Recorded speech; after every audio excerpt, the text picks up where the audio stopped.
Good evening, people of America. I am here to discuss with you the possible negative effects that Obamacare will have upon our country. First of all, unless you've been hiding under a rock for the past 3 years or so, it is without question that we are currently in a recession. And correct me if I'm wrong, but when you're in a recession, you don't want to be spending boatloads of money.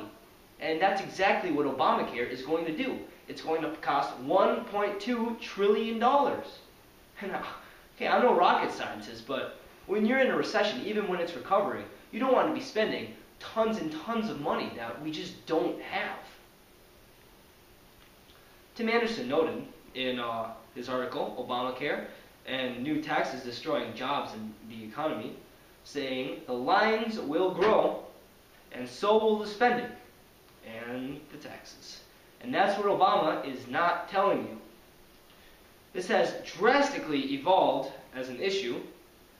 For now we have more insight on what the future for this actually holds and how the world we live in is going to shift completely into a different way of living. Going to the doctor is going to be an even greater hassle than it is today. It's no wonder that only 13% of Americans actually want this bill, leaving 82% that are completely against it. They don't want anything of it. And of course 5% that are undecided. And that poll was taken by CNN. It seems to me that the people have spoken, and it seems also that this plan is most certainly not in the vast majority of the people's best interest. This bill could potentially put private insurers out of business, which is taking away jobs from hard-working Americans. Sure, Obama is right when he says every American deserves health care, because all Americans deserve health care. Americans without health care is at a steady increase. According to CNN, the amount of Americans without health care is at a record 49.9 million people.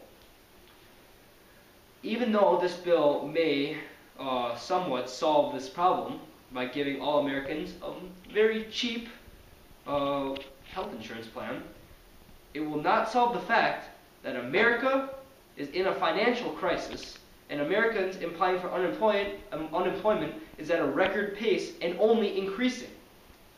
America's government giving free health care to all the citizens could most certainly be an excellent idea. Don't get me wrong, that's a great idea.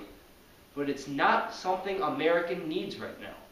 We are in a recession, and in the most debt we have ever been in. Now is not the time for a drastic change like this. In Massachusetts, 20% of hospitals don't take public insurance, which is the insurance the government would give us, for a couple simple reasons. The coverage that the government pays is incredibly low rates, and it pays incredibly low rates to doctors, clinics, and hospitals. Basically, the government decides how much they're actually going to pay for the care you provide. So once this bill goes into effect, the private insurance companies will most likely go out of business, which will put, as I said before, hardworking Americans out of business. See, it's hard enough to find a job right now, as it is today. Why would we put a plan into effect that could ultimately destroy the lives of thousands, if not millions, of Americans? The system we have now is not perfect, and it definitely, I would say, needs some change. But this is not the way. It will produce more trouble than it's worth. Changing this right now could only end up in a catastrophe.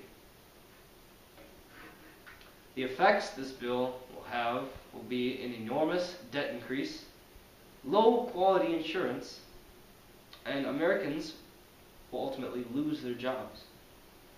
So even though free healthcare looks great on paper, it still has its flaws and is not ready to be presented into America's society.